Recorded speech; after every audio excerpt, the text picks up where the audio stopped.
अस्सलामु अलैकुम वरहमतुल्लाहि वबरकातुहू।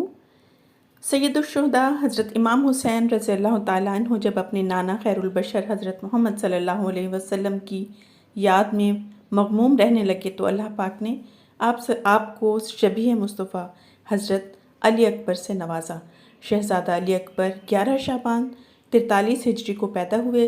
इमाम तिबरी और इमाम इब्न कसीर ने शहज़ादा अली अकबर का सने पैदाइश 41 और 35 हिजरी बिलतरतीब लिखा है। आपकी वालिदा माजिदा का नाम लैला बिनते अबी मर्रा बिन उर्वा बिन मसूद सक़फ़ी और आपके नाना हिजाज़ में एक अजीबुल मर्तबत शख्सियत से पहचाने जाते थे। हज़रत अली अकबर न सिर्फ हमशक्ल मुस्तफ़ा सल्लल्लाहु अलैहि वसल्लम थे बल्कि आपकी चाल ढाल और बोल चाल हुस्न व अखलाक में भी आप हुज़ूर पाक सल्लल्लाहु अलैहि वसल्लम के मुशाबे थे।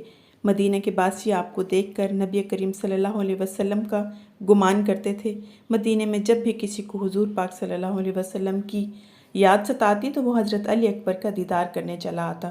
नवासे रसूल सल्लल्लाहु अलैहि वसल्लम के इस कौल से हज़रत अली अकबर की अज़मत व मुकाम का बखूबी अंदाज़ा लगाया जा सकता है कि आप अक्सर फरमाते थे, हम जब भी रसूल अकरम सल्लल्लाहु अलैहि वसल्लम की ज़ियारत के मुश्ताक़ होते तो हम अली अकबर के चेहरे की तरफ निगाह किया करते, क्योंकि मेरा बेटा रसूल खुदा सल्लल्लाहु अलैहि वसल्लम के साथ बहुत ज़्यादा मुशाबहत रखता है। एक दफ़ा एक बूढ़ा अजमी शख्स हज़रत इमाम हुसैन रज़ियल्लाहु ताला अन्हु की बारगाह में हाजिर हुआ और हुज़ूर पाक सल्लल्लाहु अलैहि वसल्लम के दीदार को याद करके रोने लगा। आप रज़ियल्लाहु ताला अन्हु ने अपने शहज़ादा अली अकबर रज़ियल्लाहु ताला अन्हु को आवाज़ दी और जैसे ही वो उस बूढ़े शख्स के सामने आए तो बूढ़े शख्स ने ऐसे महसूस किया जैसे वो हुज़ूर पाक सल्लल्लाहु अलैहि वसल्लम की ज़ियारत कर रहा है और ताब ना लाते हुए बेहोश हो गया। बहादुरी आपके पाक खून में शामिल थी और आपकी परवरिश हसनैन करीमैन के साया शफ़क़त में हुई। हज़रत अब्दुल मुत्तलिब और हज़रत अबू तालिब की तरह शहज़ादा अली अकबर की मेहमान नवाजी बहुत मशहूर थी। अरबी लोगों का ये रिवाज था कि जिस घर में रोशनी जलते देखते उसके मेहमान बन जाते थे, और हज़रत अली अकबर का यह ख़ासा था कि आप हमेशा एक बुलंद मुकाम पर आग रोशन रखते, जिसकी वजह आपके पास कोई ना कोई मेहमान बनकर मौजूद रहता। मदीने के गरीब और मसाकीन के लिए आपने एक बहुत बड़ा लंगर खाना बना रखा था। आपको बचपन से ही शहादत का शौक़ था और इस बात से अंदाज़ा लगाया जा सकता है कि जब नवासे रसूल सल्लल्लाहु अलैहि वसल्लम अपने मुबारक नाना को लेकर कूफे की जानिब रवां थे तो रास्ते में हज़रत इमाम हुसैन रज़ियल्लाहु ताला अन्हु ने फरमाया कि मैंने ख्वाब में एक शख्स को ये कहते सुना है कि यह काफ़िला अपने मक्तल गाह की तरफ बढ़ रहा है। कुर्बान जाऊँ मैं शहज़ादा अली अकबर पर। जब उन्होंने ये सुना तो पूछने लगे, बाबा क्या हम हक़ पर नहीं हैं? हज़रत इमाम हुसैन रज़ियल्लाहु ताला अन्हु फरमाते हैं, बेशक क्यों नहीं बेटा। शहज़ादा अली अकबर ने फिर जो जवाब दिया वो तारीख़ की किताबों में सुनहरी हुरूफ से दर्ज है। आप फरमाने लगे, जब हम हक़ पर हैं तो फिर हमारी शहादत भी यकीनन होगी, मरने से कोई खौफ नहीं है। चूँकि हज़रत अली अकबर की आवाज़ मुबारक भी अपने जद्द अमजद नबी करीम सल्लल्लाहु अलैहि वसल्लम के साथ मिलती थी, इसीलिए नवासे रसूल सल्लल्लाहु अलैहि वसल्लम हज़रत इमाम हुसैन अक्सर अपने बेटे अली अकबर को ही अज़ान देने का हुक्म देते। इसी तरह करबला के वहशतनाक सहरा में 61 हिजरी 10 मुहर्रमुल हराम की सुबह को भी हज़रत इमाम हुसैन ने अपने शहज़ादे को अज़ान देने का कहा, लेकिन अज़ान ऐसी कि जो कभी पहले ज़मीन व आसमान के बासियों ने न सुनी होगी। हवाएं मुअत्तर हो गईं, पहाड़ हिलने लगे, लेकिन फिर भी शक़ीउल क़ल्ब लश्कर को निदामत महसूस न हुई। दुनिया के तालिब इन बदबख्तों के दिल नहीं लर्ज़े। अज़ान ख़त्म हुई, नमाज अदा की जाती है।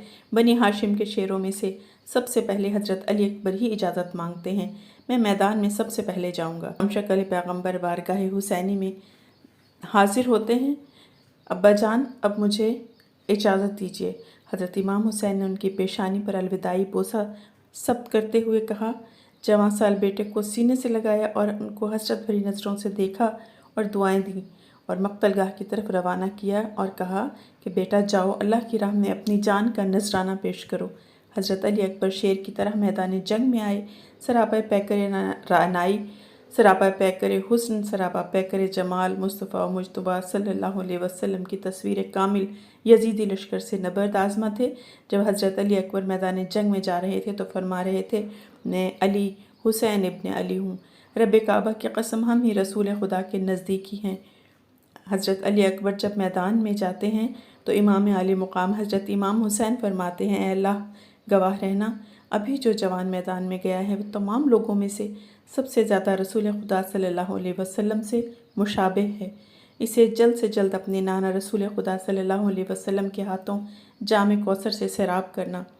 نواسہ رسول صلی اللہ علیہ وسلم حضرت امام حسین مقتل کی طرف بڑھے کہ اپنے بیٹے کی جنگ کی نظارے کو دیکھیں، وہ دشمن پر کس طرح جھپٹتا ہے، لیکن لشکر یزید میں اتنا گرد و غبار تھا کہ امام عالی مقام داد شجاعت دیتے ہوئے علی اکبر کو نہ دیکھ سکے۔ امام عالی مقام آرزو مند تھے کہ دیکھیں میرا بیٹا کس طرح راہ حق میں استقامت کا کوہ گراں ثابت ہوتا ہے، کس طرح یزیدی لشکر پر وار کرتا ہے۔ شجاعت حیدری کے پیکر علی اکبر برق رعد بن کر یزیدی عساکر پر حملے کر رہے تھے، صفیں کی صفیں الٹ رہے تھے۔ یزید کے لشکر جس طرف دوڑتا عالی مقام اسی طرف پیچھا کرتے، اس طرح سمتوں کا تعین ہوتا رہا، یزیدی سپاہی واصل جہنم ہوتے رہے۔ علی اکبر مردانہ وار جنگ کر رہے تھے، 3 دن کے پیاسے تھے، گرد و غبار سے فائدہ اٹھا کر گھوڑے کو ایڑ لگا کر واپس آئے، عرض کی ابا جان اگر ایک گھونٹ پانی مل جائے تو تازہ دم ہو کر بدبختوں پر حملہ کروں۔ فرمایا بیٹا میں تمہیں پانی تو نہیں دے سکتا، میری زبان کو چوس لو۔ امام عالی مقام کی اپنی زبان خشک ہے، امام عالی مقام نے اپنی زبان مبارک علی اکبر کے منہ میں ڈال دی کہ بیٹا اسی طرح نانا جان اپنی زبان میرے منہ میں ڈالا کرتے تھے، شاید وہ میرے منہ میں اپنی زبان آج کے لیے ڈالا کرتے تھے۔ علی اکبر نے اپنے بابا کی سوکھی ہوئی زبان چوسی، ایک نیا حوصلہ اور ولولہ ملا، پلٹ کر پھر لشکر یزید پر حملہ کر دیا، بہت سے دشمنوں کو جہنم واصل کیا۔ اچانک لڑتے لڑتے آواز دی ابا جان مجھے تھام لیجئے۔ حضرت امام حسین سمجھ گئے کہ جوان سال بیٹے کی شہادت کی گھڑی آ گئی، دوڑ کر علی اکبر کی طرف آئے، قریب ہو کر دیکھا تو وہ زمین پر تھے۔ لشکر یزید بدبخت سپاہی کی برچھی لگی، علی اکبر کے سینے میں برچھی پیوست ہو چکی تھی۔ لشکر یزیدی جیت کے نعرے بلند کرتے ہوئے واپس لوٹ گئے۔ امام عالی مقام زمین پر بیٹھ گئے، اپنے زخمی بیٹے کا بوسہ لیا۔ جسم زخموں سے چور ہے، کوئی جگہ نہیں جہاں تلوار کا نشان نہ ہو۔ علی اکبر نے کہا ابا جان اگر یہ برچھی میرے سینے سے نکال دے تو پھر دشمن پر حملہ کروں۔ امام عالی مقام نے ایک دفعہ بیٹے کے سینے میں لگی برچھی کو دیکھا، ایک دفعہ آسمان کی طرف نظریں اٹھائیں جیسے کہہ رہے ہوں کہ یہ کام تو بیٹے پر چھری چلانے سے زیادہ مشکل ہے۔ لیکن تاریخ گواہ ہے کہ حضرت امام حسین نے اپنے بیٹے علی اکبر کے سینے سے جب برچھی نکالی تو خون کا فوارہ آپ کے چہرہ اطہر پر پڑا۔ ادھر شہزادہ نے آخری آنکھ بھری اور روح قفس عنصری سے پرواز کر گئی۔ راوی لکھتے ہیں 10 محرم کے دن حضرت امام حسین کی عمر مبارک 56 برس 5 ماہ 5 دن تھی، کوئی بھی بال سر پر اور داڑھی مبارک کا سفید نہ تھا، لیکن جب جوان بیٹے علی اکبر کا جسد مبارک دونوں ہاتھوں میں سمیٹا تو سر انور اور ریش مبارک کے سارے بال سفید ہو گئے۔ جوان بیٹے کی شہادت نے باپ کو غم سے نڈھال کر دیا۔ حضرت امام حسین سے روایت ہے کہ حضور اکرم صلی اللہ علیہ وسلم نے فرمایا گویا کہ میں ایک سفید داغوں والے کتے کو دیکھ رہا ہوں جو میرے اہل بیت کے خون میں منہ مار رہا ہے۔ محمد بن عمرو سے روایت ہے کہ جب ہوا سے چلنے سے شمر کا سینہ ننگا ہوا اور اس کے سینے سے قمیص ہٹی تو وہاں پر سفید برس کے داغ نظر آئے۔ اور ویسے بھی ناظرین خود فیصلہ کر سکتے ہیں کہ کیا لشکر یزیدی میں شامل کسی بھی شخص کو انسان کہا جا سکتا ہے؟ نہیں، کیسے کیسے ظلم ہوئے ہیں کربلا میں۔